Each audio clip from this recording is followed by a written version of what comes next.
In the early 1960s, there were many issues in the South regarding racial equality. Many African Americans were afraid to go to the courthouses in the South to vote because of racist white Southerners. During this time, many civil rights movements occurred in the southern region, one being the Mississippi Freedom Project.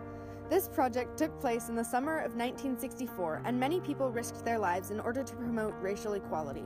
Being a civil rights worker in this time and place was very dangerous. However, many people were determined to do what they felt was right. One of these heroic volunteers was a man named Stuart Rawlings.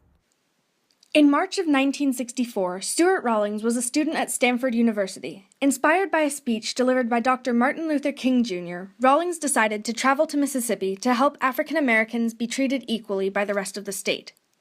At the end of it, he said, "What I would really like is not just for you to listen to me here, but for you to come down to Mississippi this next summer, because we need to bring voting and the Constitution to this state of our union."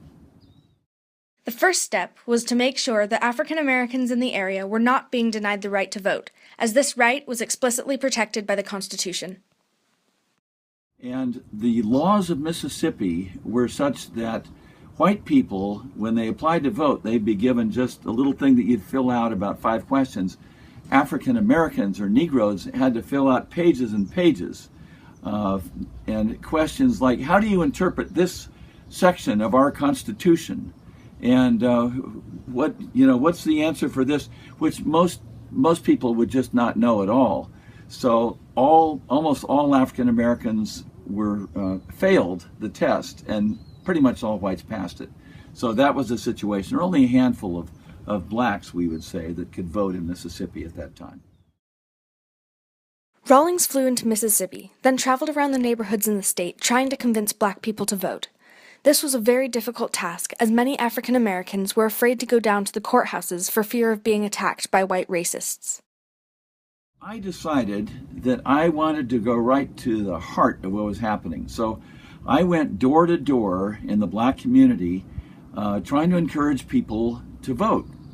And so I would talk with them, and they'd say, "No, I'm sick today," or voting doesn't do any good anyway. And most of them wouldn't admit that they were scared, but a lot of them were. That was the reason too. But I tried to get them to work up the courage to join me, and I had access to a car.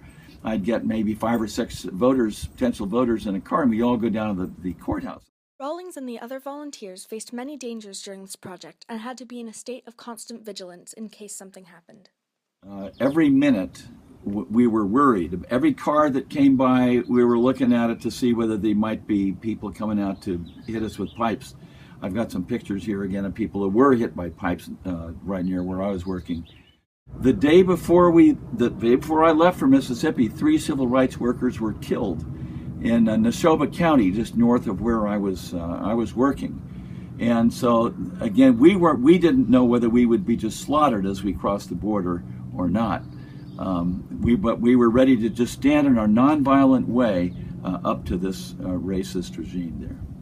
Despite the risks and dangers, however, Rawlings and the other volunteers involved in the Mississippi Freedom Project really made a difference.